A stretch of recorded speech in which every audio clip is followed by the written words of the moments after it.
ఈ నడికట్టి వలె అగుదురు. అందరు ఈ మాట నాతో చెప్పండి.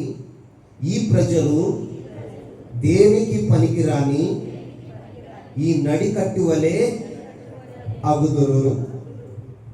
చూడండి, చదువుకున్న లేఖన భాగాన్ని ధ్యానం చేసినప్పుడు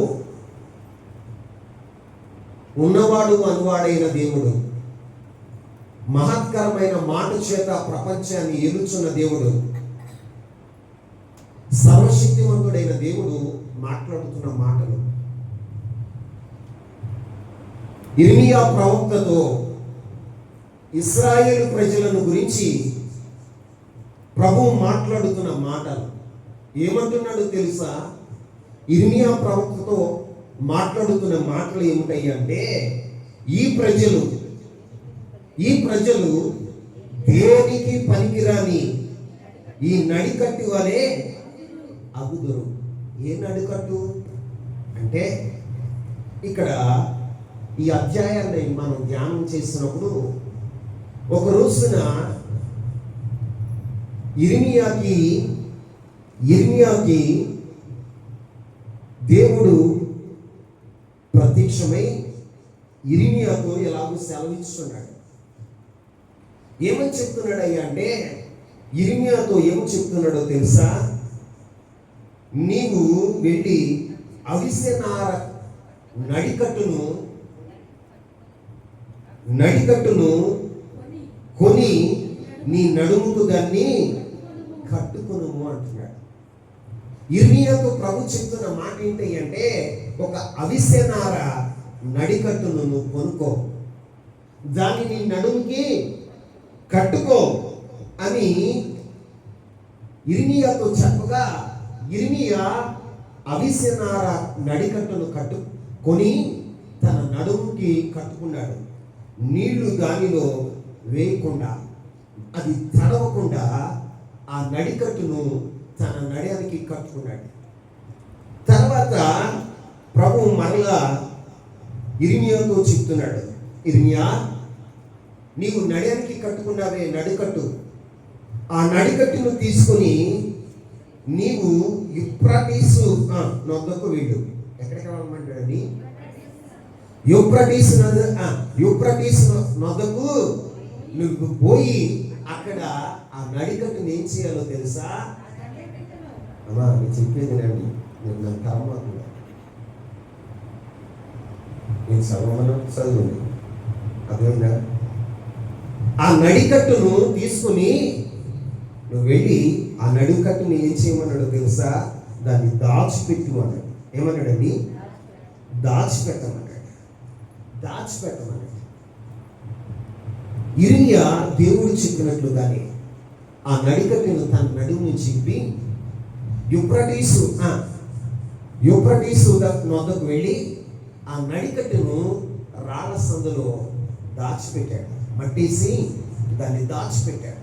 గొయ్యి తీసి దాంట్లో పాతి పెట్టిన తర్వాత నువ్వు ఇంటికి వెళ్ళిపో అన్నాడు. ఇర్మియాతో ఇంటికి వెళ్ళిపోమంటే ఇర్మియా ఇంటికి వచ్చేసాడు. కొన్ని రోజుల తర్వాత, కొంతకాలం అయిన తర్వాత మరలా ఇర్మియాకు దేవుని వాక్కు ప్రత్యక్షమై, ఇర్మియా, నీవు దాచిపెట్టిన నడికట్టును నువ్వు తీసి చూడు అని ప్రభు ఆ నడికట్టు గురించి చెప్పినప్పుడు ఇర్మియా యూఫ్రటీస్ దగ్గరికి వెళ్ళి ఆ నడికట్టును తీసి చూసినప్పుడు ఆ నడికట్టు ఏమైందో తెలుసా? చెడిపోయినదిగా ఉంది. ఏమైందండి? చెడిపోయినదిగా ఉంది. అది దేనికి పనికిరానిదిగా ఉంది. ఆ మాట చదువుదాం, 7వ వచనం.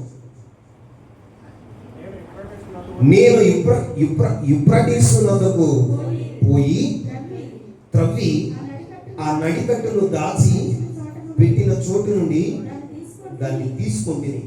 నేను దాన్ని చూడగా ఆ నడికట్టు చెడిపోయి ఉండేను. అది దేనికి ఒకప్పుడు అది ఇర్మియా యొక్క నడుము చుట్టూ దాన్ని నడికట్టుగా కట్టుకున్నాడు. ఏం చేశాడండి? నడికట్టుగా కట్టుకున్నాడు. ఇప్పుడు ఆ నడికట్టు యూఫ్రటీస్ దగ్గర దాచిపెట్టిన ఆ నడికట్టు తీసి చూసేసరికి ఆ నడికట్టు ఏమైందో తెలుసా? చెడిపోయింది. ఏమైందండి? చెడిపోయింది. అది దేనికి పనికిరానిదిగా మారిపోయిందండి. దేనికి పనికిరానిది అయిపోయింది. అప్పుడు ప్రభు చెప్తున్నాడు, ఈ ప్రజలు ఏమంటాడండి? ఈ ప్రజలు దేనికి పనికిరాని నడికట్టి వలె అగుదురు అంటున్నాడు. ఎందుకు ఇశ్రాయేలు ప్రజలు పనికిరాని వారిగా మారిపోయారు? ఎందుకు ఇశ్రాయేలు ప్రజలు చెడిపోయిన వారుగా ఉన్నారు? ప్రియులారా, ఒకప్పుడు దేవుడు కింద వచనంలో అంటాడు, 11వ వచనంలో, నా కీర్తి స్తోత్రము కలుగు మహిమలు కలుగుటకై వారు నాకు జనులుగా ఉండునట్లు నేను ఇశ్రాయేలు వంశస్థులందరినీ, యోధా వంశస్థులందరినీ నడికట్టు నరుని నడుమునకు అంటి ఉన్న రీతిగా నన్ను అంటి ఉండజేసితిని గాని వారు నా మాటలు వినకపోయి ఉన్నారని యెహోవా సెలవిస్తున్నాడు. ఒకప్పుడు దేవుడు ఇశ్రాయేలు ప్రజలు దేవుని అంటుపట్టి ఉండాలని, ఎలా ఉండాలి? అంటుపట్టి ఉండాలి. ఒక మనుషునికి నడికట్టు ఎలాగైతే తన్ని అంటుకుని ఉంటుందో అలాగే ఇశ్రాయేలు ప్రజలు, యోధా ప్రజలు దేవుణ్ణి అంటుపట్టి ఉండాలని దేవుడు తన యొక్క తనకి కీర్తి స్తోత్రము మహిమలు కలుగునట్లుగా ఇశ్రాయేలు ప్రజలు ఉండాలని దేవుడు ఆశించాడు. దేవుని అంటు పెట్టుకుని ఉండాలని, దేవుని కీర్తికి స్తోత్రము మహిమలు కలుగునట్లుగా ఇశ్రాయేలు ప్రజలు, యోధా ప్రజలు ఉండాలని దేవుడు ఇష్టపడ్డాడు. కానీ వీరేమయ్యారో తెలుసా? చెడిపోయి పనికిరాని నడికట్టులాగా తయారయ్యారు. ఎలాగా? చెడిపోయి పనికిరాని నడికట్టి వలె మారిపోయారు. దేవుని ఉద్దేశం ఏంటి? దేవుని అంటు పట్టుకుని ఉండాలి దేవుని ప్రజలు. దేవుని ఉద్దేశం ఏంటో తెలుసా? ఇశ్రాయేలు ప్రజలను బట్టి, యూదా ప్రజలను బట్టి ఆయనకి కీర్తి స్తోత్రము మహిమలు కలగాలని దేవుడు ఇశ్రాయేలు ప్రజలను ఏర్పరచుకున్నాడు. ఏం చేశాడండి? ఏర్పరచుకున్నాడు. ఒకప్పుడు ఐగుప్తు సేవలో ఉన్న వారిని విడిపించి పాలు తేనెలు ప్రవహించేటువంటి దేశం యందు వారిని నాటిన వాడుగా ఉన్నాడు. కానీ ఇశ్రాయేలు ప్రజలు దేవుని అంటుపట్టి ఉండవలసిన వారు. నడికట్టు ఒక మనిషిని నడికట్టు అతన్ని ఎలా అంటిపట్టి ఉంటుందో అలాగా ఇశ్రాయేలు ప్రజలు, యోధా ప్రజలు దేవుని అంటుపట్టుకుని ఉండాలని దేవుడు ఇష్టపడితే, వాళ్ళు ఏర్పాటు చేసుకుంటే వారు ఏం చేస్తున్నారో తెలుసా? దేవుని మాట వినకుండా వారు ఏం చేశారో తెలుసా? చెడిపోయారట. ఎలాగా చెడిపోయారు? వారు ఎలా ఉన్నారో తెలుసా? పనికి రాకుండా పోయారట. ఎలా ఉన్నారు? నడికట్టు ఎలాగైతే చెడిపోయి పనికి రానిదిగా మారిపోయిందో ఇశ్రాయేలు ప్రజలు కూడా అలాగే మారిపోయారట. ఎలా మారిపోయారు? అలాగే మారిపోయారు. దేవుని ఉద్దేశం ఏంటో తెలుసా? వారు నన్ను అంటుపట్టుకుని ఉండాలి. ఏం చేసి ఉండాలి? నడికట్టు ఎలాగైతే మనుషుని అంటుపట్టుకుని ఉంటుందో అలాగే నన్ను ఇశ్రాయేలు ప్రజలు అంటుపట్టుకుని ఉండాలి. కానీ ఇశ్రాయేలు ప్రజలు ఎలా ఉన్నారో తెలుసా? దేవుని మాట వినట్లేదట. వారు చెడిపోయారట. నడికట్టు పాడైపోయినట్లుగా వారు పాడైపోయారు. అప్పుడు దేవుని యొక్క కోపం దేవుని యొక్క ఉగ్రత వారి మీదకి వచ్చింది. ఎందుకు వీరు చెడిపోయారంటే, మొదటిగా వారి జీవితాల్లో వారు చెడిపోవటానికి కారణం ఏంటో తెలుసా? వారు చెడిపోవటానికి కారణం ఏంటంటే 9వ వచనాన్ని చూద్దాం. యెహోవా ఈ మాట సెలవిస్తున్నాడు, ఈ విధముగానే యూదా వారి గర్వము, యెరూషలేము నివాసుల మహాగర్వము నేను భంగపరచుదును. అంటే యూదా వారు, యెరూషలేము ప్రజలు ఎలా ఉన్నారో తెలుసా? గర్వంతోను మహాగర్వంతో నింపబడిన వారుగా ఉన్నారు. ఎలా ఉన్నారండి? మహాగర్వం. ఈ గర్వం అండి మహాగర్వం. దేవుని ప్రజలమైన మన జీవితాల్లో కూడా దేవుడు మనల్ని లోకము నుండి, పాపము నుండి, చీకటి నుండి ఎందుకు మనల్ని ప్రత్యేకపరిచాడు? చీకటిలో ఉన్న మనలను చీకటిలో నుంచి ఆశ్చర్యకరమైన తన వెలుగులోనికి ఎందుకు పిలిచాడంటే, ఎందుకు పిలిచాడో తెలుసా? నీవు నేను మనమందరం కూడా దేవుణ్ణి అంటుపట్టి ఉండాలని. ఎలా ఉండాలండి? ఎలా ఉండాలి? అంటి ఉండాలి. దేవుణ్ణి అంటుపట్టుకుని ఉండాలి. ఒక నడికట్టు ఒక మనుషుని ఎలాగైతే అంటి ఉంటుందో అలాగే మన దేవుడైన యేసుక్రీస్తు ప్రభువారిని మనం అంటి వెంబడించేవారుగా ఉండాలి. ఆమేన్. అంటి వెంబడించేవారుగా ఉండాలి. కానీ మన జీవితాలు ఎలా ఉన్నాయో తెలుసా? చెడిపోయినవిగా. మన జీవితాలు ఎలా ఉన్నాయో తెలుసా? పనికిరానివిగా మారిపోయాయి. దేవుని పిల్లలమే, దేవుని సన్నిధిలోనే ఉంటున్నాం, కానీ మనం ఎలా ఉన్నామో తెలుసా? చెడిపోయిన వారుగా ఉన్నాం. ఎలా ఉన్నాం? చెడిపోయిన వారుగా ఉన్నారు. ఇంకా ఎలా ఉన్నారో తెలుసా? ఎందుకు పనికిరాని వారుగా ఉన్నారు. ఈ రోజున నీ కుటుంబంలో, నీ దాంపత్య జీవితంలో నీవు ఎందుకు పనికిరాని దానిగా, పనికిరాని వాడిగా ఎందుకు మారావు? నువ్వెందుకు చెడిపోయావో తెలుసా?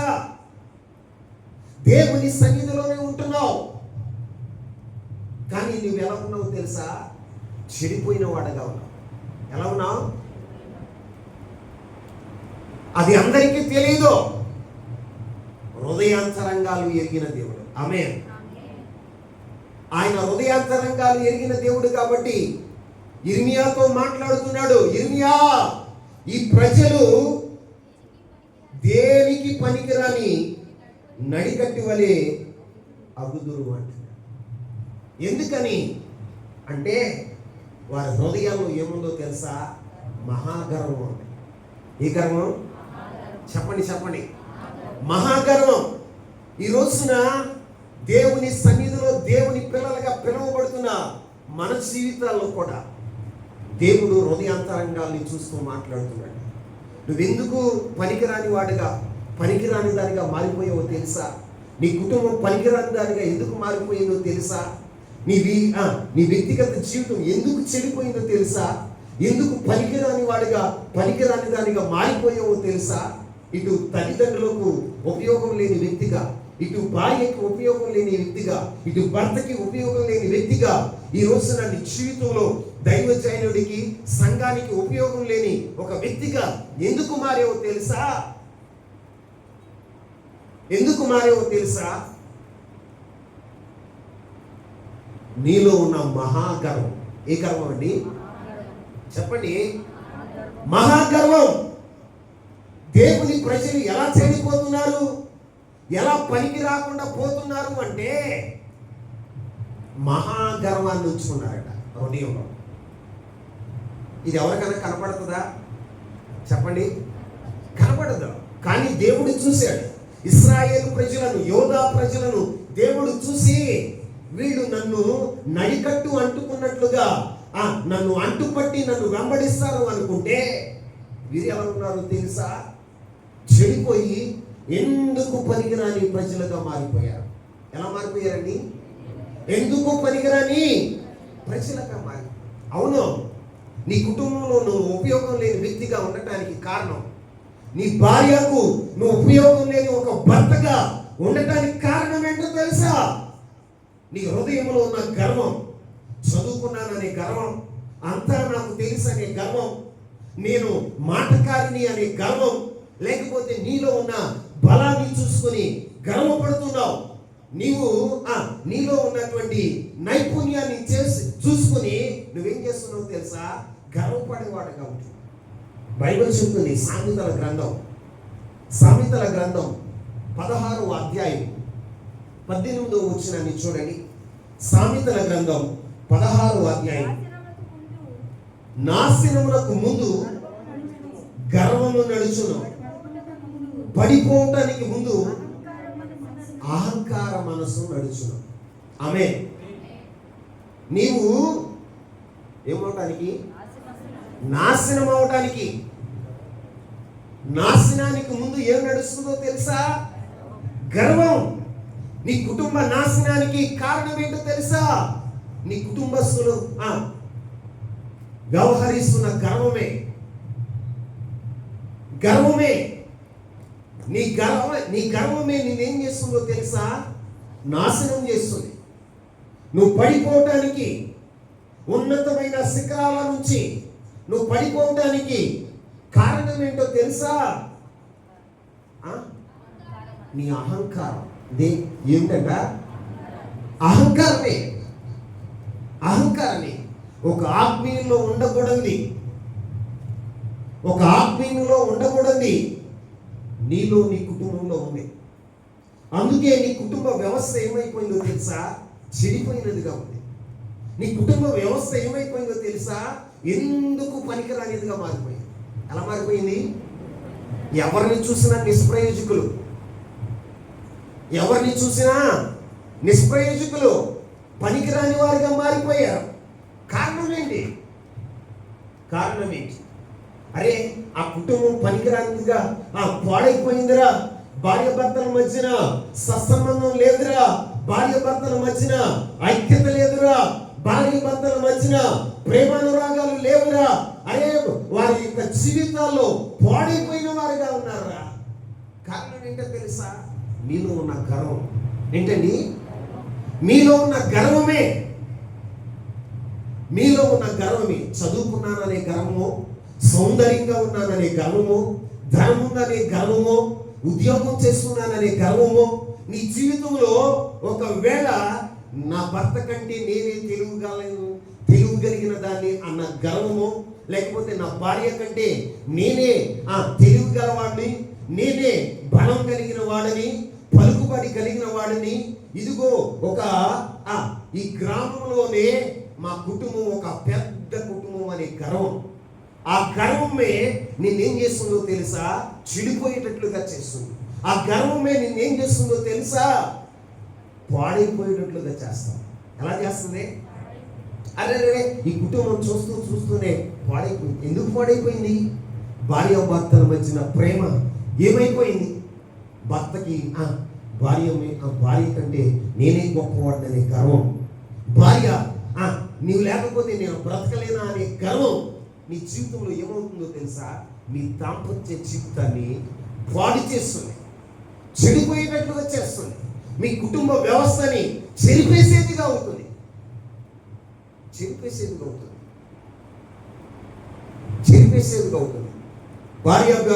భార్య భర్త చెడిపోతే పిల్లలు బాగుపడతారా? చెప్పండి. భర్త తాగుతూ తందనాలాడుతున్నాడు. భార్య తన దారి తను చూసుకుంటుంది. పిల్లల పరిస్థితి ఏంటి? మాట్లాడరే. పిల్లలు కూడా తల్లిదండ్రులు నడిచిన మార్గంలోనే నడుస్తారు. ఏ మార్గంలో? తండ్రి తాగితే పిల్లడు ఏం చేస్తాడు? తాగుతాడే. వాడు చెడిపోతాడే. చిన్న వయసులోనే. ఎందుకు ఈ పరిస్థితి ఏర్పడింది? అరే, నా కుమారుడు నా కళ్ళ ముందే చెడిపోతున్నాడు, నా కుమారుడు నా కళ్ళ ముందే చచ్చిపోతున్నాడు, నా కళ్ళ ముందే పాడైపోయిన వాడుగా ఉన్నాడు. కారణం ఏంటి? మొదట మీలో ఉన్న గర్వం నేను ఏం చేస్తుందో తెలుసా? పాడు చేసింది, పనికి మాలిన వారిగా చేసింది. ఎలా చేసింది? పనికి మాలిన వారిగా చేసింది. చెడిపోయినట్లుగా నీ గర్వం నిన్ను చేసింది. నువ్వు చెడిపోతే నీ కుటుంబం బాగుపడుతుందా? మాట్లాడవే. బాగుపడుతుందా? ఎలా బాగుపడుతుంది? నీలో నీ హృదయాంతరంగంలో ఉన్న గర్వం కుటుంబంలో నెమ్మది లేకుండా చేస్తుంది. భార్య భర్తల మధ్యన ప్రేమానురాగాలు లేకుండా చేస్తుంది. నువ్వు లేకపోతే నేను బతకలేనా? నీవు లేకపోతే నేను బ్రతకలేనా? నాకు వంట రాదా అని భర్త అనుకుంటే, నువ్వు లేకపోతే నేను బతకలేనా, నేను పని చేసుకుని బతకలేనా అని భార్య అనుకుంటుంది. ఒకరి మధ్యన ఒకరు గర్వం ఏం చేస్తుందో తెలుసా? ఏలుబడి చేస్తుంది. ఏం చేస్తుంది? ఏలుబడి చేస్తుంది. యాకోబు భక్తుడు ఒక మాట చెప్తాడు. యాకోబు పత్రిక 4వ అధ్యాయం, యాకోబు పత్రిక 4వ అధ్యాయం 6వ వచనాన్ని చూడండి. ఆయన ఎక్కువ కృపనిచ్చినందుచేత దేవుడు అహంకారులను ఎదిరించి దీనులకు కృప అనుగ్రహించును. ఆమేన్. అహంకారులను ఎదిరించి దీనులకు కృప చూపుతాడు. దేవుడు కూడా అహంకారులను, గర్విష్ఠులను ఎదిరించి ఎవరికి కృప చూపుతాడయ్యా అంటే, ఎవరికి సహాయం చేస్తాడయ్యా అంటే దీనులకు. అందరూ చెప్పండి. దీనులకు, తన్ను తాను తగ్గించుకున్న వారికి, దీన మనసు కలిగిన వారికి ఆయన ఏం చేస్తాడో తెలుసా? కృప చూపించేవాడుగా ఉంటాడు. కృప ఏం చేస్తుందో తెలుసా? సమయోచితమైన సహాయం చేస్తాడు. ఏం చేస్తుంది? సమయోచితమైన సహాయాన్ని చేసేదిగా ఉంటది. ఈ రోజున దేవుని కృపను, దేవుని యొక్క సహాయాన్ని మన కుటుంబం పొందుకోవాలి అంటే మనలో ఏముండకూడదు తెలుసా? అహంకార మనసు ఉండకూడదు. గర్వంతో కూడిన మనసు మనకి ఉండకూడదు. కానీ ఇశ్రాయేలు ప్రజలు చెడిపోవటానికి, పనికిరానిటువంటి నడికట్టిగా మారిపోవటానికి కారణం ఏంటంటే మహాగర్వంతో నింపబడ్డారట. దీంతో చెల్లమా, తమ్ముడు, ఈ వాక్యం వింటున్న నీ జీవితంలో నీవు కూడా ఆత్మీయుడివే, ఆత్మీయురాలవే. కానీ నీలో గర్వం ఉందేమో. గర్వం ఎవరిలో పుట్టిందో తెలుసా? మొదట అపవాదిలో. ఎవరిలో?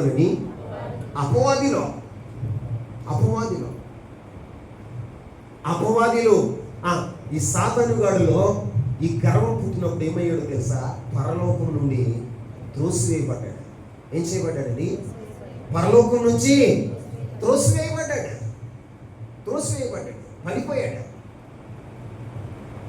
పడిపోయాడు. నాశనానికి ముందు ఏం నడుస్తుంది? గర్వం. నువ్వు పడిపోవటానికి ముందు ఏం నడుస్తుంది? అహంకార మనసు. ఏ మనసు? అహంకార మనసు. నాకేం కొదువా? ప్రియమైన సహోదరుడా, సహోదరి, ఈ వాక్యం వింటున్న నీ జీవితంలో నువ్వు పడిపోవటానికి కారణం ఏంటో, నువ్వు చెడిపోవటానికి కారణం ఏంటో తెలుసా? ఒక ఆత్మీయుడే, క్రైస్తవురాలువే, క్రైస్తవుడివే, దేవుని సన్నిధికి వచ్చేవాడివే. కానీ నీ కుటుంబం పనికిరానిదిగా మారిపోవటానికి, నీ జీవితం పనికిరానిదిగా మారిపోవటానికి కారణం ఏంటో తెలుసా? నీలో ఉన్న గర్వం. ఏంటండి? చెప్పాలి. నీలో ఉన్న గర్వమే నేనేం చేస్తుందో తెలుసా? పడిపోయేటట్లుగా చేస్తుంది. కొంతమంది జీవితాల్లో ఆత్మీయ గర్వం ఉంటాయి. ఏ గర్వం? చెప్పండి. ఆత్మీయులు ఏముంటుంది? ఆత్మీయ గర్వం. ఇది ఎవరికి కనపడదు. వాళ్ళు ఎలా ఉంటారో తెలుసా? దేవుని మందిరంలో ప్రార్థన చేసినట్టే ఉంటారు. వాళ్ళు ఎలా ఉంటారో తెలుసా? దేవుని మందిరంలో ఎప్పుడు మేము దేవుని మందిరంలోనే చిరకాలం నివసిస్తున్నామండి అని చెప్పుకుంటాం. కానీ మనలో ఏముంటుందో తెలుసా? ఆత్మీయ గర్వం. ఏం గర్వం? ఆత్మీయ గర్వం. ప్రియులారా, బైబిల్లో కూడా యేసుక్రీస్తు ప్రభువారు ఒక రోజున దేవుని మందిరానికి వెళ్ళాడు. ఆ మందిరంలో కూర్చున్నాడు.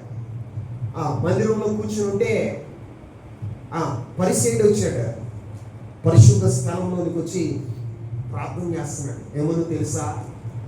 అయ్యా, నేను వ్యభిచారిని కాదు, నేను సోరుడును కాదు, నేను ఏ ఒక్క పాపం చేసిన వాడను కాదు, ఇదిగో వెనుకున్నటువంటి సుంకరి వంటి వాడను కాదు.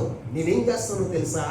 వారానికి 2 రోజులు ఉపవాసం ఉంటా, పుదీనాలో సైతం దశమ భాగం ఇస్తా. ఏమంటున్నాడు? పుదీనాలో సైతం. అంటే ఆయనలో ఏమున్నాయి? క్రియలు ఉన్నాయి. వారానికి 2 రోజులు ఉపవాసం ఉండే క్రియలు ఉన్నాయి. దశమ భాగంలో పుదీనాలు సైతం దశమ భాగం ఇచ్చేటువంటి సత్క్రియలు ఉన్నాయి. కానీ ఇంట్లో ఏముందో తెలుసా? గర్వం ఉంది. ఏముందండి చెప్పండి? ఒకరిని చూసి తక్కువ చేసి మాట్లాడి నేనే భక్తిపరుని, నేనే పరిశుద్ధుడను, నేనే భక్తి గలవాడను అనుకుంటూ అతడు ఏం చేసాడో తెలుసా? గర్వించిన వాడుగా, అతిశయపడిన వాడుగా ఉన్నాడు. ఏం చేశాడండి? అతిశయపడిన వాడుగా ఉన్నాడు. ప్రభుత్వం చెప్తున్నాడు ఏమన్నా తెలుసా? ఈ సుంకరి వంటి వాడను కాదే, తీర్పు తీర్చేస్తున్నాడు. ఏం తీర్చేస్తున్నాడు? తీర్పు తీర్చేస్తున్నాడు. బైబిల్లో ఇతడు అలా అంటే సుంకరి ఏమంటాడు తెలుసా? ఆవరణంలో ఉన్నాడు. ఎక్కడ ఉన్నాడండి? మందిరంలో మొత్తానికి ధైర్యం చాలట్లా.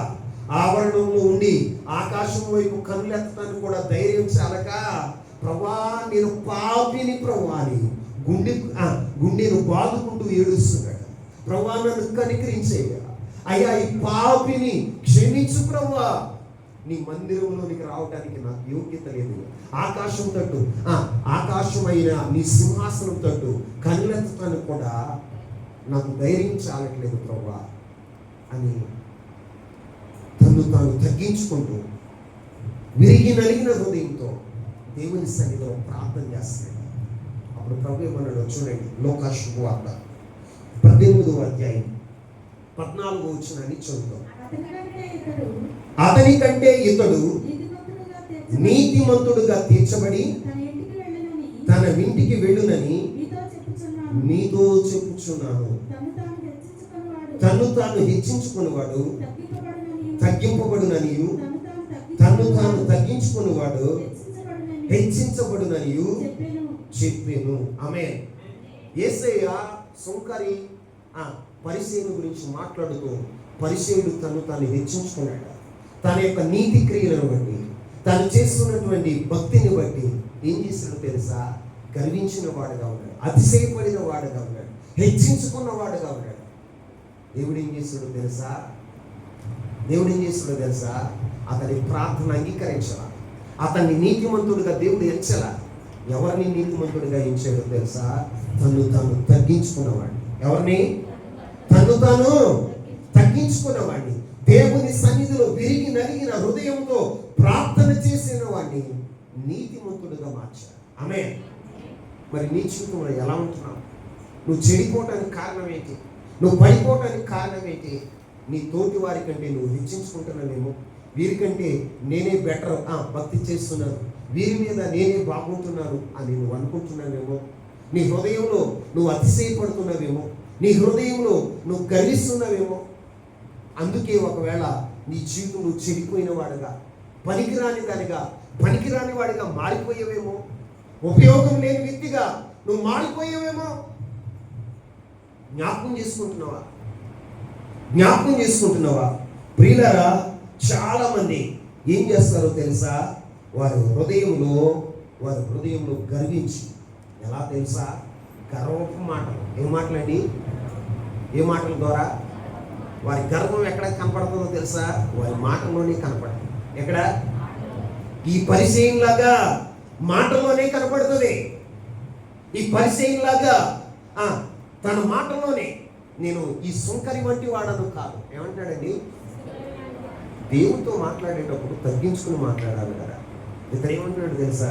సొంకరితో పోల్చుకుని ఇతడి వంటి వాడని నేను కాదు. చాలా మంది ఏమలాంటి వాడు, ఏమలాగా నేను భక్తి చేయట్లేదు, నీలాగా నేను భక్తి చేయటం లేదే అంట, నీలాగా నేను భక్తి చేయట్లేదే, నీలాగా నేను భక్తి చేయట్లేదురా, నేను పర్ఫెక్ట్, మిస్టర్ పర్ఫెక్ట్ లాగా. ఏంటండి?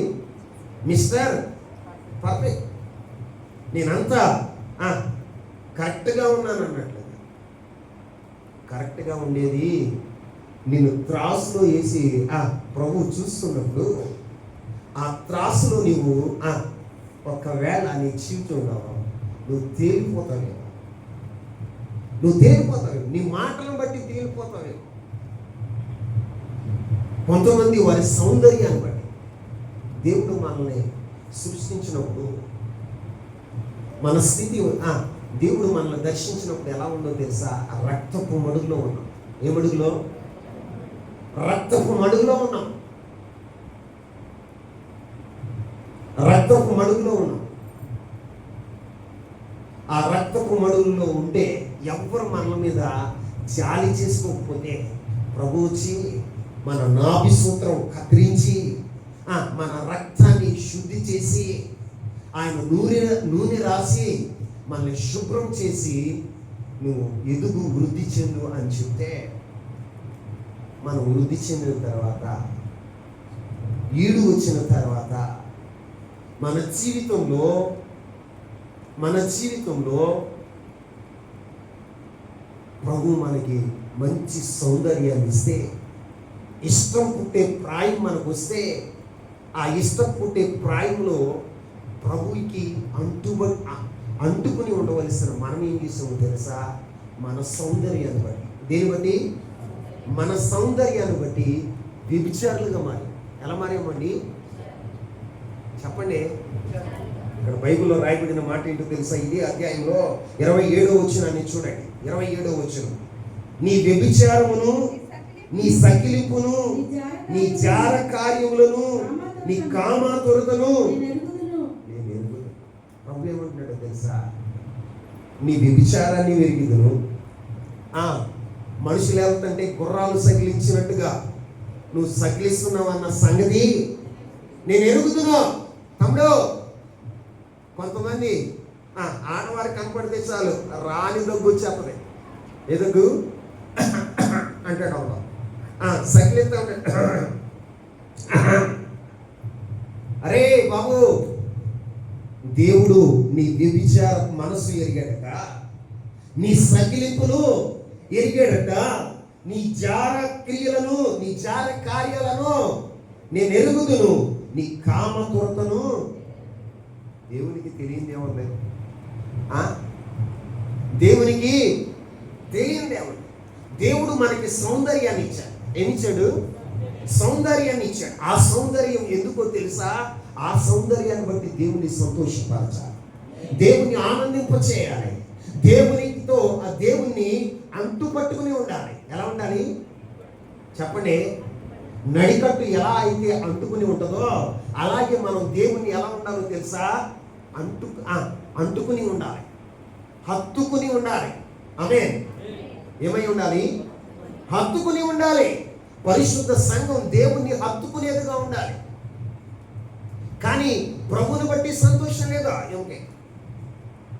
ప్రభుని బట్టి ఇతనికి సంతోషం లేదు. తన సౌందర్యాన్ని చూసుకొని, తన అందాన్ని చూసుకొని గర్వించి తన అందంతో చేయరానటువంటి ఘోర కార్యాలు చేసినట్టుగా ఉంది ఇశ్రాయేలు ప్రజలు, యోధా ప్రజలు.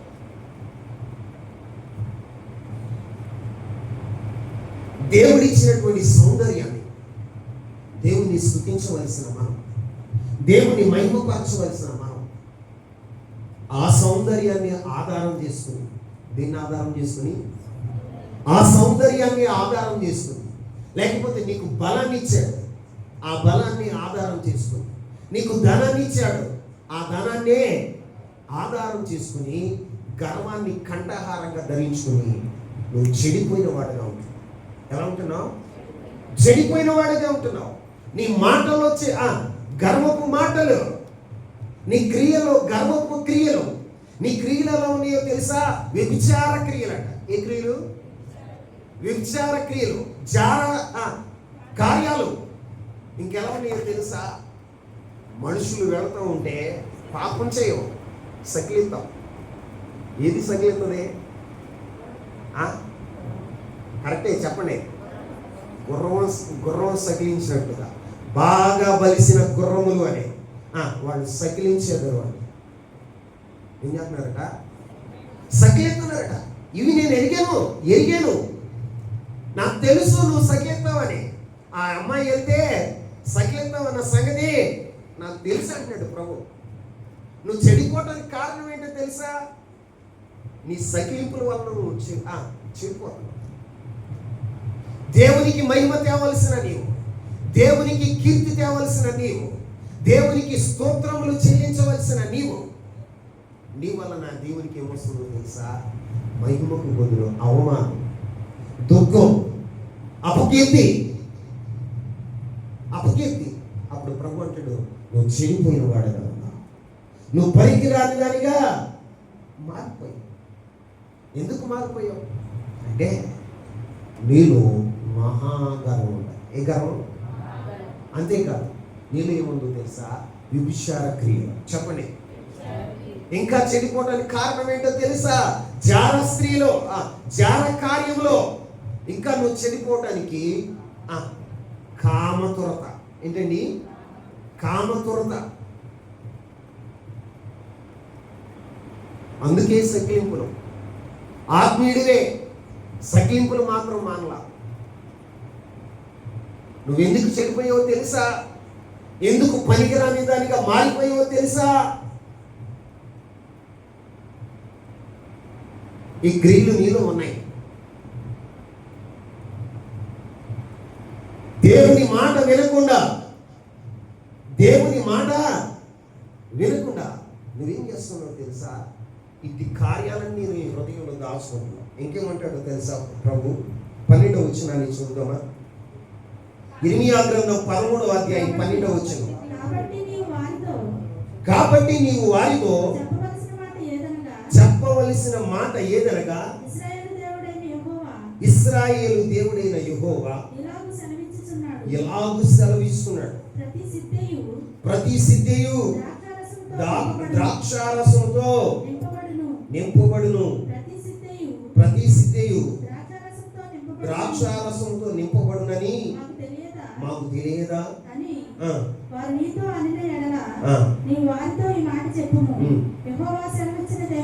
ఏమంటారండి వీళ్ళు? దైవజనుడు ఏమో చెప్తున్నాడు తెలుసా? ప్రతి సిద్ధియు ద్రాక్షారసంతో నింపవలెను అంటే ఏమంటున్నారంటే తెలుసా? ప్రతి సిద్ధియు ద్రాక్షారసంతో నింపబడునని మాకు తెలీదా? ఇశ్రాయేలు మాట్లాడే మాటలు ఎలా ఉన్నాయో తెలుసా? అమ్మా మాకు తెలియదా? భక్తి మాకు తెలియదా? విశ్వాసం మాకు తెలియదా? సత్క్రియలు మాకు తెలియదా? దేవుని మందిరంలో ఎలా ప్రవర్తించాలో మాకు తెలియదా? ఆరాధన ఎలా చేయాలో మాకు తెలియదా? ప్రసంగం ఎలా చెప్పాలో మాకు తెలియదా అని ఎదురు ప్రశ్న వేసే వరకు ఉన్నారు. అంటే వీరి జీవితాలు ఎలా ఉన్నారో తెలుసా?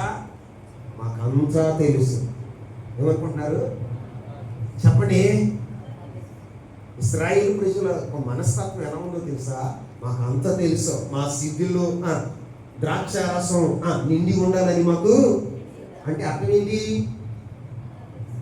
ద్రాక్షారసం అంటే అర్థం ఏంటి? దేవుణ్ణి సంతోషపరిచే లక్షణం. ఆమేన్. న్యాయాధిపతులు 9:9 ప్రకారం ఏం రాయబడి ఉంటుంది? 9వ అధ్యాయంలో ఏం రాయబడి ఉంటుందో తెలుసా?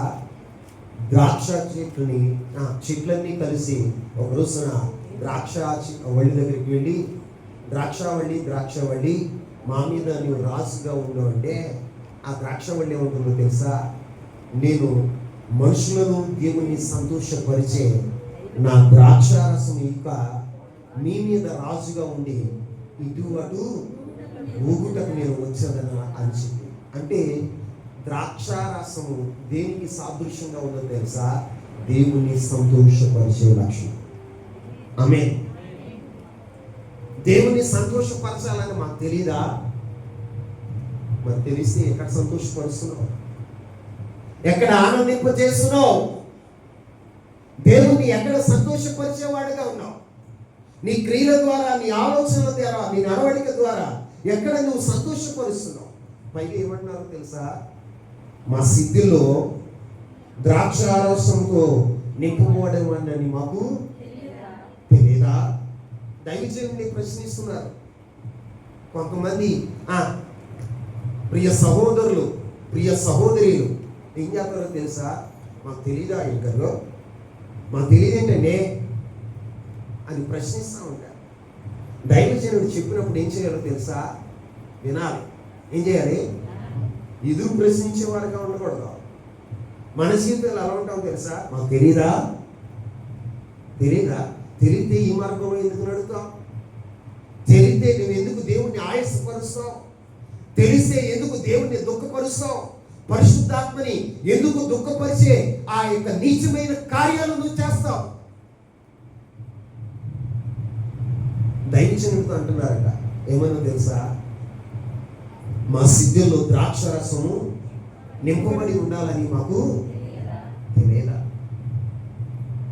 మాకంతా తెలుసు. నాకేం తెలియదు అన్నోడిని మార్చవచ్చు. నాకంతా తెలుసు అన్నోడిని ఎవడు మాట్లాడు? ఎవడు మార్చలేక దేవుడు కూడా ఏం చేయలేక అలాంటి వాడు. అందుకే ఆ ప్రభు అంటాడు, నాకంతా తెలుసు అన్నోడే చెడిపోయేది. ఎవడు తెలుసా? నాకంతా తెలుసు అన్నవాడే చెడిపోతాడు. అయ్యో నాకేం తెలియదు, నేను దేవుని దగ్గర ఒక విద్యార్థిని, ఒక శిష్యులను, ప్రతిదినం నేను దేవుని దగ్గర నేర్చుకుంటున్నాను అని నేర్చుకునే స్వభావం ఎవరిలో ఉంటుందో, దేవుని మాటకు విధేయత చూపే ఆ స్వభావం ఎవరిలో ఉంటుందో వారు బాగుపడేవారుగా ఉంటారు. కానీ ఈ ఇశ్రాయేలు ప్రజలు, ఈ యెరూషలేము ప్రజలు పనికిరాని వారుగా, చెడిపోయిన వారుగా, పనికిరాని నడికట్లుగా మారటానికి గల కారణం ఏంటో తెలుసా? నాకు అంతా తెలుసు అనుకుంటున్నారు. ఏమనుకుంటున్నారు చెప్పండి? మాకంతా తెలుసు.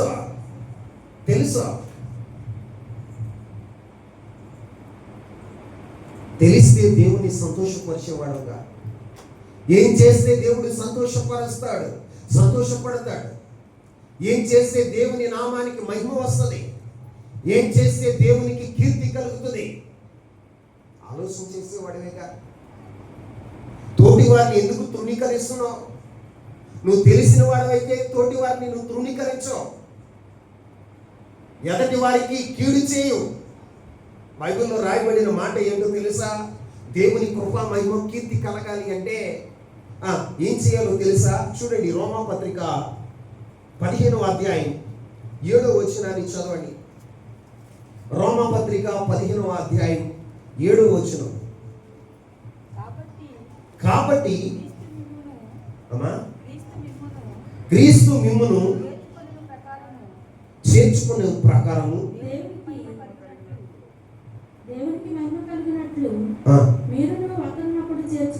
దేవునికి మహిమ కలిగినట్లు మీరును ఒకరినొకడు చేర్చుకొనుడి. ఆమేన్. ఏం చేయాలట? ఇతరులు మనము తృణీకరించం. ఏం చేస్తాం తెలుసా? మనము చేర్చుకునేవారుగా ఉంటాం. ఏం చేస్తాం? దేవునికి మహిమ కలగడానికి మనం చేయవలసిన పని ఏంటో తెలుసా? మీరు ఒకరినొకడు చేర్చుకొనుడి. ఆమేన్. చేర్చుకోవాలి. ఎందుకు అంటే ఇక్కడ అంటున్నాడు, దేవునికి మహిమ కలుగునట్టు. ఎవరికి?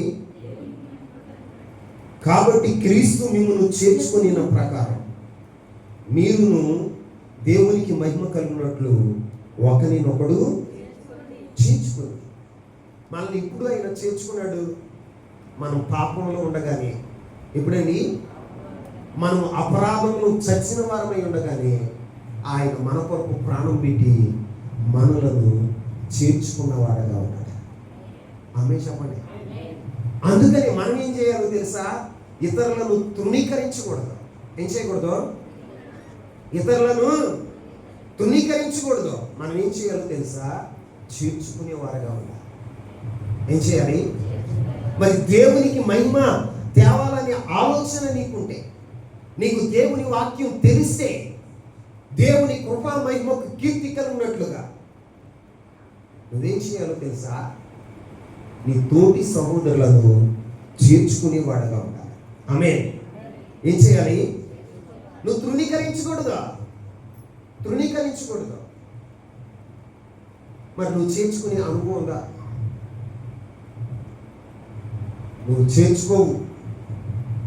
చేర్చుకున్న వాడిని చేర్చుకునేవు. ఇంకేం చేస్తావో తెలుసా?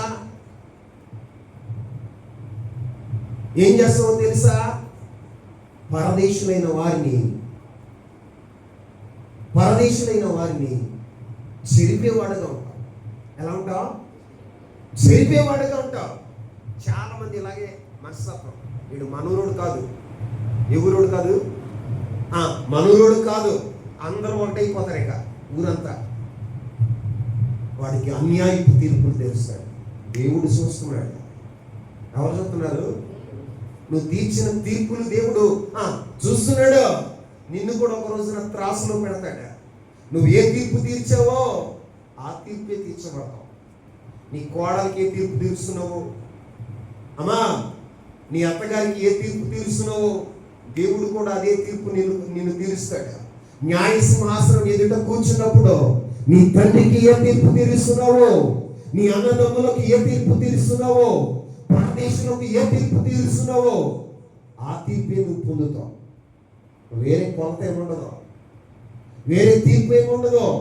నువ్వేమి తీర్పు తీర్చావో ఆ తీర్పే నువ్వు తీర్చవాడు. అందుకే ప్రభు అంటాడు, మీరు తీర్పు తెచ్చుకోండి. తీర్పు తీర్చే బాధ్యత నాది. ఏమంటాడు? అది తీర్పు తీర్చే బాధ్యత నాది అంటే దేవుని పిల్లలు ఎప్పుడు కూడా మనం తీర్పు తీర్చకూడదు. ఇతరులను మనం చేర్చుకునేవారుగా ఉండాలి. ఏం చేయాలి? చేర్చుకునేవారుగా ఉండాలి. నువ్వేం చేస్తున్నావు? చేర్చుకోవడం కాదు, వారిని చెరుపుతున్నావు. ఏం చేస్తున్నావు? చెరుపుతున్నావు. నువ్వు ఆత్మీయుడువా, ఆత్మీయురాలువా? దేవుని పిల్లలమైన మన జీవితాల్లో చేర్చుకున్న వారికి భరోసా కల్పించాలి. ఆమేన్. ఏం చేయాలి? భరోసా కల్పించాలి. నువ్వు కల్పిస్తున్నావా?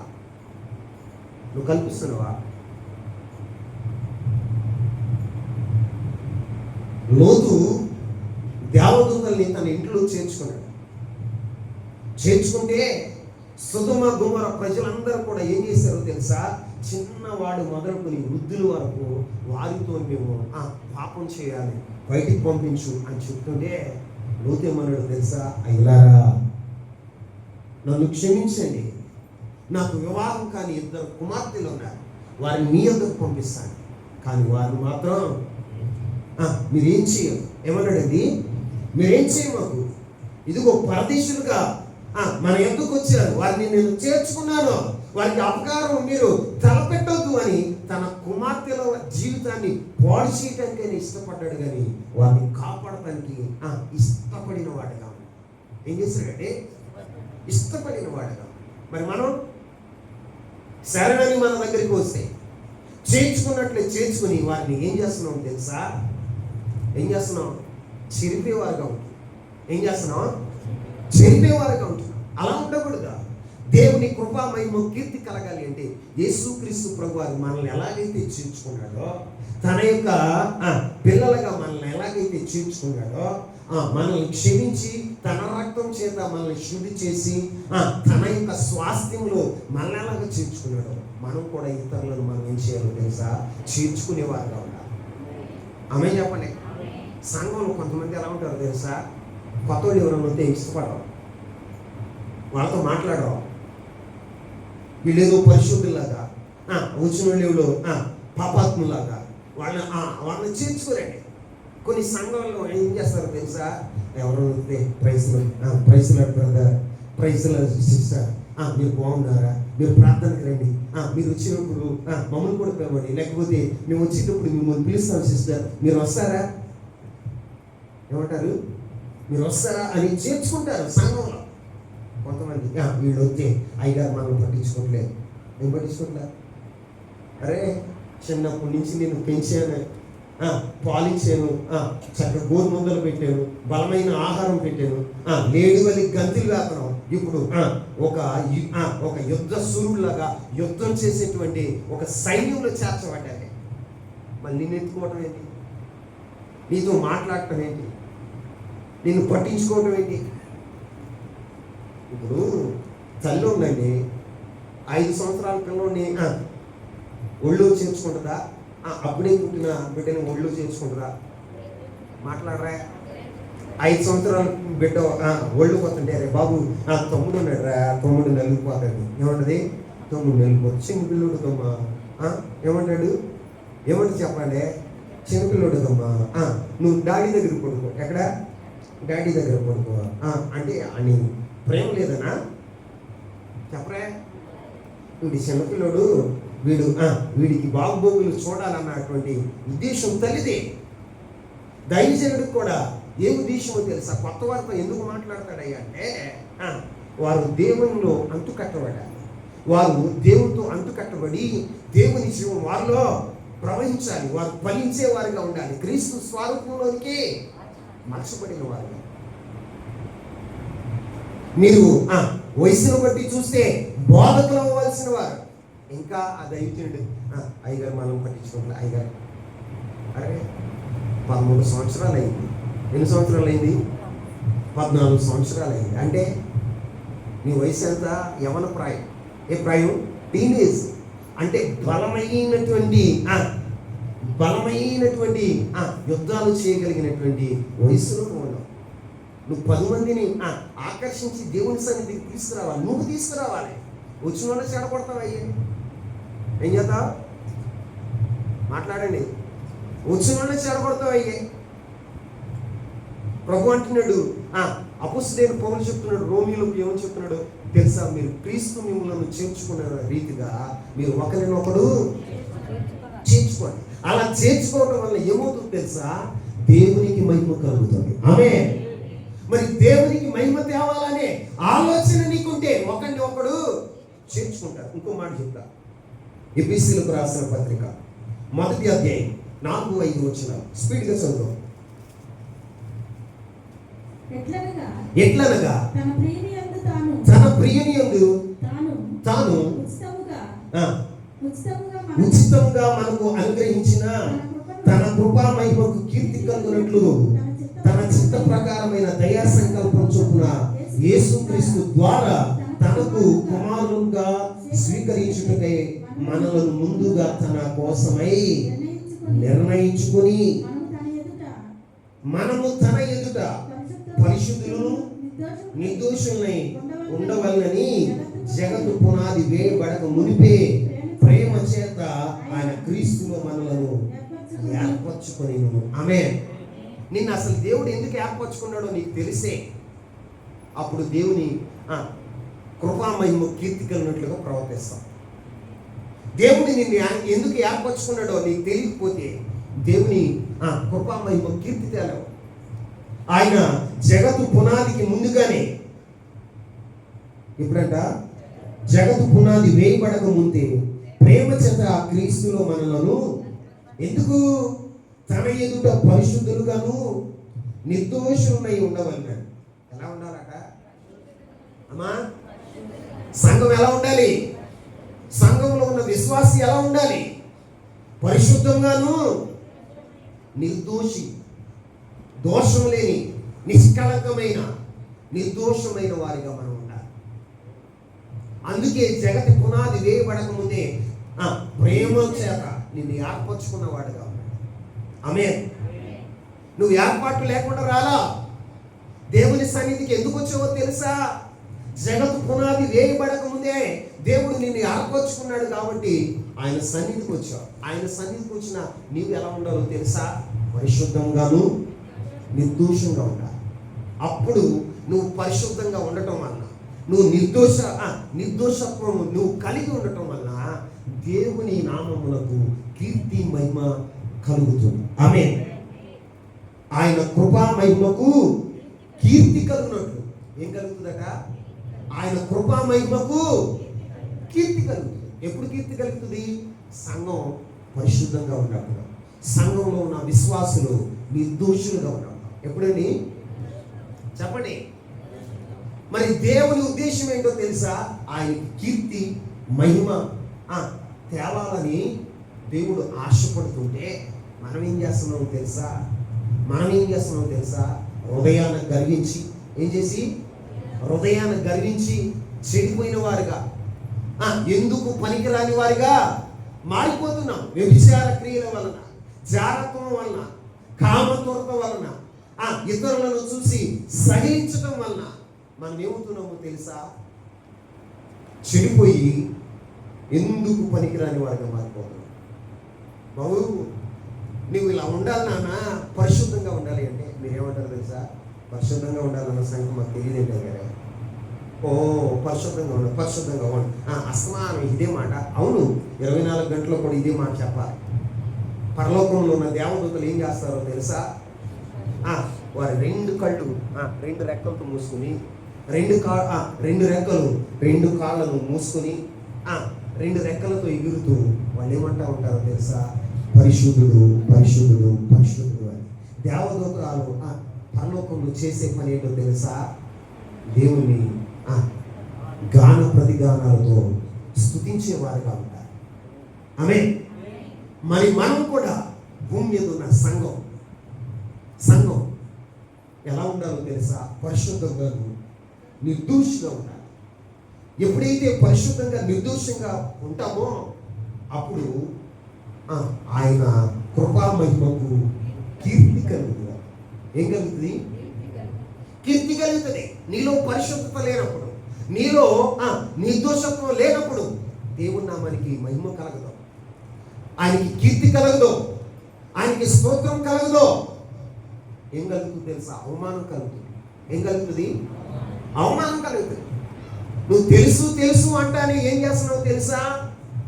దేవుని నామానికి అవమానం తీస్తున్నావు. ఏం చేస్తున్నావు? దేవుని నామానికి అవమానం తీర్చేవాడిగా ఉంటున్నావు. దేవుని పిల్లలరా, ఇక్కడ ఎఫెసీ సంఘంతో పౌలు అపోస్తలుడు చెప్తున్న మాట ఏంటో తెలుసా? దేవుని యొక్క కృపా మహిమ కీర్తి కలగాలంటే సంఘం ఎప్పుడు కూడా పరిశుద్ధంగాను నిర్దోషంగా ఉండాలి. అందుకే దేవుడు జగతి పునాది వేయబడక ముందే తన ప్రేమ చేత మనల్ని ఏం చేశాడో తెలుసా? ఏర్పరచుకున్నవాడుగా ఉండేవాడు. యేసయ్య రక్తంతో కడగబడి పరిశుద్ధ సంఘంగా స్థిరపడిన నీ జీవితంలో ఉండవలసింది ఏంటో తెలుసా? పరిశుద్ధత, నిర్దోషత్వం. ఏంటండి? పరిశుద్ధత, నిర్దోషత్వం. అప్పుడే ఆయన మహిమకు కీర్తి కలుగుతుంది. మొదటిది ఒకరిని ఒకరు చేర్చుకోవాలి, ఒకరినొకరు ద్వేషించకూడదు, ఒకరినొకరు వెలివేయకూడదు, ఒకరినొకరు తృణీకరించకూడదు, ఒకరినొకరు చేర్చుకునేవారుగా ఉండాలి. 2 పరిశుద్ధంగాను నిర్దోషంగా ఉండాలి. 3వ మాట చెప్తారు చూడండి. కొలస్సీలకు రాసిన పత్రిక, ఫిలిప్పీలకు రాసిన పత్రిక 1వ అధ్యాయం 10వ వచనాన్ని చూద్దాం. మీరు శ్రేష్టమైన కార్యములను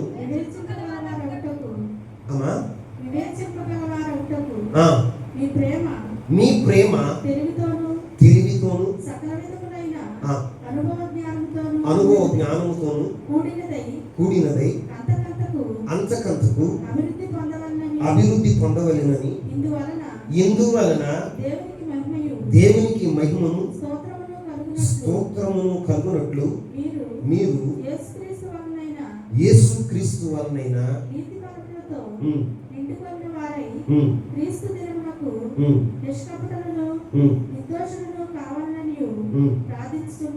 ఆమేన్. ఇక్కడ పౌలు అపోస్తలుడు చెప్తున్న మాట ఏంటో తెలుసా? మీరు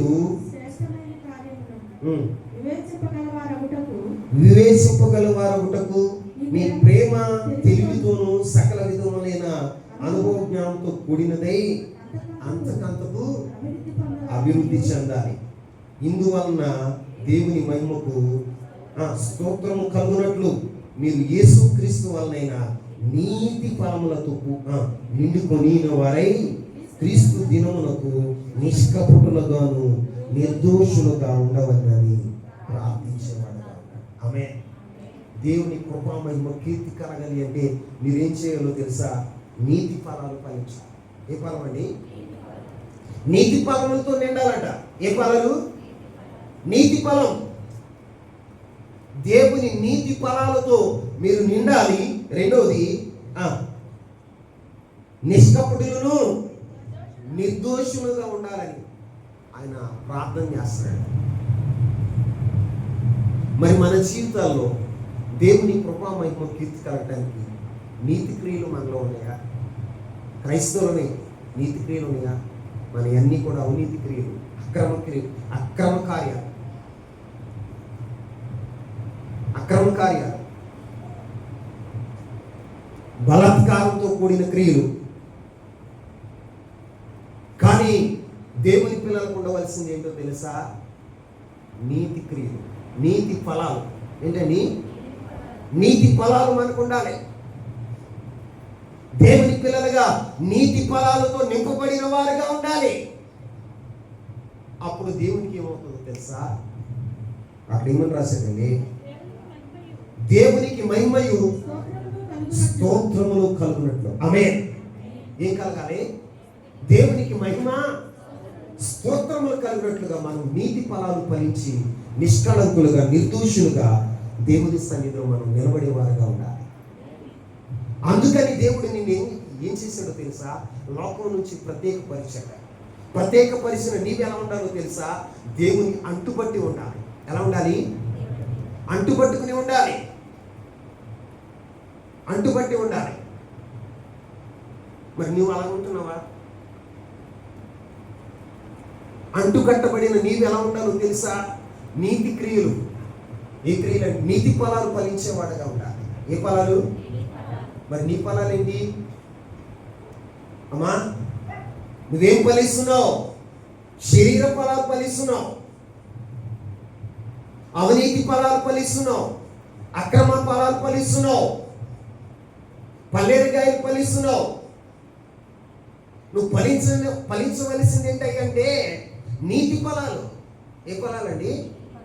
నీతి ఫలాలు. నీతి ఫలాలు ఫలించాలి అంటే ఆయనతో మనం ఏం చేయబడాలో తెలుసా? అంటు కట్టబడాలి.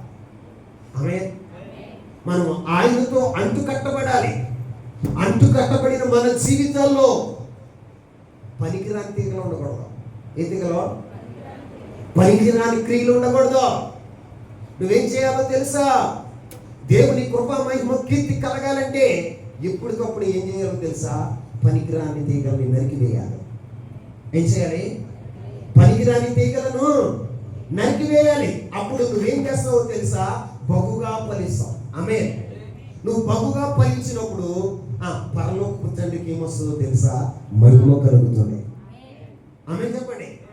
మహిమ కలుగుతుంది. అందుకనే నీ జీవితంలో ప్రభు కోరుకునేది ఏంటో తెలుసా?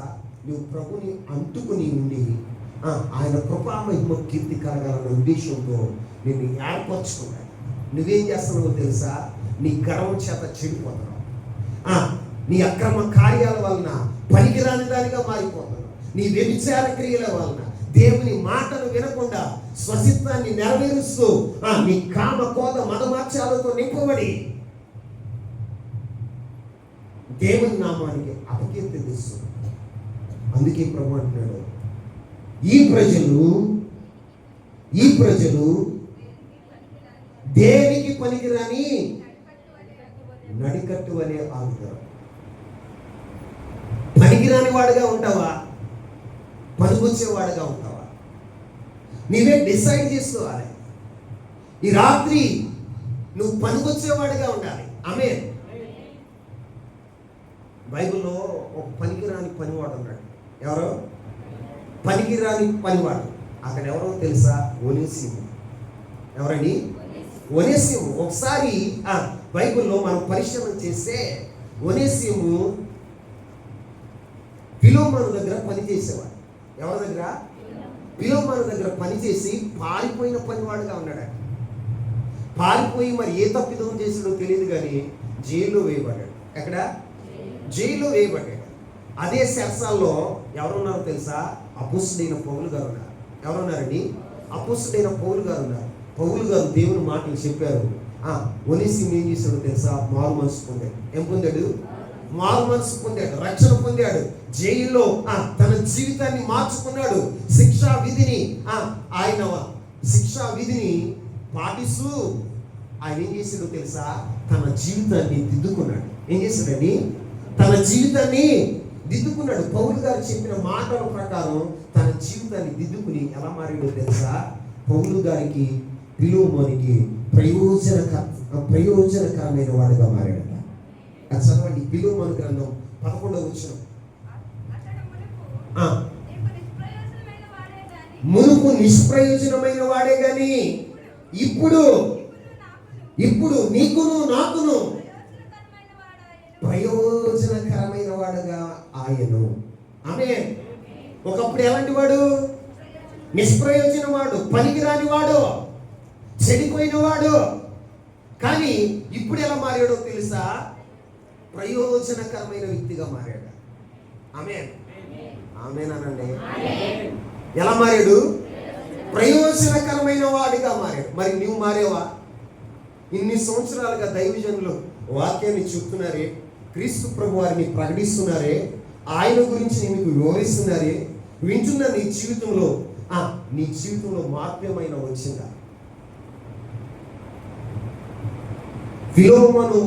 ఫిలోమోనికి ఉత్తరం రాస్తున్నాడు పౌలు గారు. ఏమనో తెలుసా? ఫిలోమోనా, ఒకప్పుడు ఒనేసిము నీకు నిష్ప్రయోజనమైన వాడు, అంటే పనికిరాని వాడు, ఉపయోగం లేనివాడు. ఇప్పుడైతే నీకు నాకు ప్రయోజనకరమైన వ్యక్తి. ఎలాంటి వ్యక్తి అంట? ప్రయోజనకరమైన వ్యక్తి. మరి నేను ఎలా మారాలో తెలుసా? ప్రయోజనకరమైన వ్యక్తులుగా మారుదేమో గాక. ఆయన మాటలు విన్నప్పుడు, ఆయన స్వభావాన్ని గురించి మనం తెలుసుకున్నప్పుడు, ఆయన గుణలక్షణం మనం తెలుసుకున్నప్పుడు, ఆయన నీతిని గురించి మనం తెలుసుకున్నప్పుడు, ఆయన చేసిన త్యాగాన్ని గురించి మనం తెలుసుకున్నప్పుడు, ఆయన చెల్లించిన క్రయధనాన్ని గురించి మనం తెలుసుకున్నప్పుడు మనం ఎలా మారాలో తెలుసా? ప్రయోజనకరమైన వ్యక్తులుగా మారాలి. నిజమే, ఒకప్పుడు నిష్ప్రయోజనమైన వ్యక్తులే, పనికిరాని వ్యక్తులమే. దేవుని యొక్క ప్రేమను సరిచూసి కూడా పనికిరాని వ్యక్తిగా మారిపోయావు, చెడిపోయిన వ్యక్తిగా ఉన్నావు. ఈ రాత్రైనా ప్రభు మాటను విని, అయ్యో ఆ పనికిరాని వ్యక్తిని నేనే కదా, ఆ చెడిపోయిన వ్యక్తిని నేనే కదా, క్రీస్తు ప్రేమను గుర్తించకుండా, క్రీస్తు ప్రేమను తృణీకరించి, క్రీస్తు యొక్క రక్తాన్ని తృణీకరించి, ఆయన చెల్లించిన క్రయధనాన్ని చెల్లించి, ఆయన రక్తం యొక్క క్రయధనాన్ని చెల్లించిన విధానాన్ని తృణీకరించి చెడిపోయిన వ్యక్తిని నేనే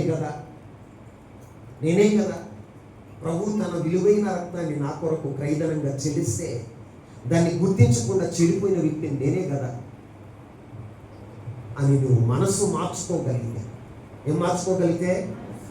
మనసు మార్చుకోగలిగితే ఒనేసిముని ప్రయోజనకరమైన వ్యక్తిగా చేసిన ప్రభు ఈ రాత్రి నిన్ను, నీ కుటుంబాన్ని, నీ సంఘాన్ని, నీ గ్రామాన్ని, నీ దేశాన్ని ప్రయోజనకరమైన దేశముగా మారుస్తాడు, ప్రయోజనకరమైన వ్యక్తిగా మారుస్తాడు, ప్రయోజనకరమైన సంఘంగా మారుస్తాడు, ప్రయోజనకరమైన కుటుంబంగా మారుస్తాడు. ఆయనకు అసాధ్యమైంది ఏం లేదా? ప్రభు అంటాడు. ఇదే ఇర్మియాతో ప్రభు మాట్లాడుతాడు. ముందు అధ్యాయంలో మనం పరిశీలన చేస్తే 18వ అధ్యాయంలో ఒక మాట చెప్తాడు. ఆ మాట చదువుకొని మన వాక్యాన్ని ముగించుకున్నాం. చూడండి, 18వ అధ్యాయం 5-6 వచనాలు చదువుతాం.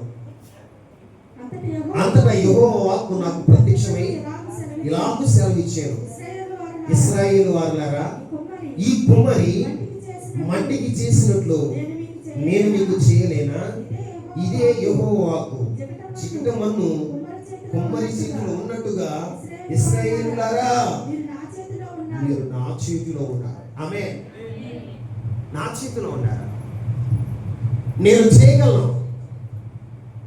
ఇర్మియాని కుమ్మరి వారి ఇంటికి తీసుకెళ్ళి, ఇర్మియా, ఆ కుమ్మరి వాడు చేస్తున్న పని చూడు అని ఇర్మియాతో చెప్పాడట. ఇర్మియా ఏం చేశాడో తెలుసా? కుమ్మరివాడి ఇంటికి వెళ్ళి పని చేస్తున్న కుమ్మరివాడిని చూశాడు. ఆ కుమ్మరివాడు ఏం చేశాడో తెలుసా? ఇంత మట్టి తీసి సారి పైన వేశాడు. ఎక్కడ వేశాడు? సారి పైన వేశాడు. సారి పైన వేసి దాన్ని తిప్పుతూ దాన్ని ఆ సారి పైన ఉన్న మట్టిని ఏం చేస్తున్నాడు తెలుసా? ఒక పాత్రగా తయారు చేస్తున్నాడు. ఏం చేస్తున్నాడు? ఒక పాత్రగా తయారు చేస్తున్నాడు. పాత్రగా తయారు చేస్తూ ఉండగా సారి పైన ఇది ఏమైందో తెలుసా? పగిలిపోయింది. ఏమైపోయింది? పగిలిపోయింది. పాత్ర తయారైన తర్వాత దగ్గరకు వచ్చింది. ఇక దాన్ని ఫినిషింగ్ ఇచ్చేసి దాన్ని తీసేసి నిప్పుల్లో వేసి కాల్చి దాన్ని ఉపయోగించాలనుకున్నాడు ఆ యొక్క కుమ్మరి. కానీ ఆ పాత్ర పూర్తయ్యేలోగా అది ఏమైపోయిందో తెలుసా? విడిపోయింది. ఏమైంది? ఆ పాత్ర విడిపోయింది. అప్పుడు కుమ్మరివాడు ఏం చేశాడో తెలుసా? ఆ విడిపోయిన పాత్ర ఆ పాత్రకు ఉపయోగించిన మట్టి అంతటిని తీసి మరలా నేల మీద వేసి నీళ్లు పోసి దాన్ని మరలా తొక్కాడట. ఏం చేశాడు? మరలా తొక్కాడట. జిగురు వచ్చేదాకా తొక్కి ఆ మట్టిని తీసి మళ్ళీ ఏం చేశాడో తెలుసా? ఏం చేశాడు? సారి పైన వేసి మరొక పాత్రను చేశాడు. ఏం చేశాడు? మరొక పాత్రను చేశాడట. ఆ పగిలిపోయిన పాత్రను తీసి అవతల పారేలా, ఆ మట్టిని తీసి అవతల పారేలా. కుమ్మరి వాడే ఆ మట్టిని పారవేయకుండా మరొక పాత్రగా తయారు చేస్తే, ఇశ్రాయేలులారా మీరు నా చేతిలో ఉన్నారు. ఏమంటున్నాడు? నా చేతిలో ఉన్నారు. ఇప్పటి వరకు పనికి రాకుండా పోయిన మీరు, ఇప్పటి వరకు చెడిపోయిన మీరు నా చేతిలో ఉన్నారు. నేనేం చేస్తానో తెలుసా? మిమ్మల్ని ప్రయోజనకరమైన పాత్రలుగా చేస్తాను. ఆమె చెప్పండి. మిమ్మల్ని వేరొక పాత్రలుగా, నా కృపా మహిమ కీర్తి తెచ్చే పాత్రలుగా నేను చేయగలను. ఆమేన్ అని ప్రభు చెప్తున్నాడు. మరి ఈ రోజున నీ జీవితాన్ని ప్రభువుకి అప్పగించుకుంటావా? చెడిపోయిన మాట వాస్తవం ప్రభువా, ఎందుకు పనికిరాని వాడిగా మారిపోయాను ప్రభువా, ఇదిగో నా జీవితాన్ని నీ చేతిలో పెడుతున్నాను. ఈ రాత్రి నన్ను ఒక ఘనమైన పాత్రగా చేయండి, నువ్వు వాడుకునే పాత్రగా చేయండి ప్రభువా. అయ్యా ఇదిగో ప్రభువా, నీకు ఇష్టమైన పాత్రగా నన్ను రూపుదిద్దయ్యా అని దేవుని సన్నిధిలో నువ్వు ఒప్పుకుంటావా? దేవునికి నువ్వు అప్పగించుకుంటావా? ఆయన నేను ఒక పాత్రగా చేస్తున్నప్పుడు ఏం చేస్తాడో తెలుసా? ఒక చోట నొక్కుతాడు. ఏం చేస్తాడు? చెప్పండి. ఏం చేస్తాడు? కుమ్మరివాడు ఏం చేస్తాడు? కుమ్మరివాడు కొండ తయారు చేసేటప్పుడు ఏం చేస్తాడు? ఒక చెక్క తీసుకుని ఆ మట్టిలో పెట్టి నొక్కుతూ ఉంటాడు. దానికి ఆకారం వచ్చేటట్లుగా దాన్ని తిప్పుతూ ఉంటాడు. అక్కడ మట్టికి ఏం కలిగజేస్తాడో తెలుసా? ఒత్తిడి కలిగజేస్తాడు. ఏం కలిగజేస్తాడు? నిన్ను కూడా ఒక అమూల్యమైన పాత్రగా, మహిమ కలిగిన పాత్రగా, దేవుని కృపా మహిమ కీర్తి తెచ్చే ఒక పాత్రగా చేయటానికి దేవుడు ఏం చేస్తాడో తెలుసా? నిన్ను ఒకసారి నొక్కుతూ ఉంటాడు. నీకు బాధ కలగ చేస్తూ ఉంటాడు. నీకు శ్రమలు అనుమతిస్తూ ఉంటాడు. నీ జీవితంలో శోధనల్ని నీకు అనుమతించేవాడుగా ఉంటాడు. వాటన్నిటిని నువ్వు ఏం చేయాలో తెలుసా? యాక్సెప్ట్ చేయాలి. ఆమేన్. అయ్యా నేను అప్పగించుకుంటున్నాను, నన్ను ఒక అమూల్యమైన పాత్రగా చేయి అయ్యా, నీకు ఇష్టమైన పాత్రగా, ప్రయోజనకరమైన పాత్రగా చేయి నాయనా అని ఈ రాత్రి నువ్వు అప్పగించుకోగలిగితే, ఈ రోజే నీకు ఒక నూతన పాత్రగా రూపుదిద్దడానికి ఆయన ఇష్టపడుతున్న రాత్రి ఈ శుభరాత్రి నిన్ను ఒక అమూల్యమైన పాత్రగా చేయబడుతున్న రాత్రి. ఈ రాత్రి దేవునికి నిన్ను నువ్వు అప్పగించుకుంటావా? ఉన్న చోటను మోకరిస్తావా? చేతులెత్తి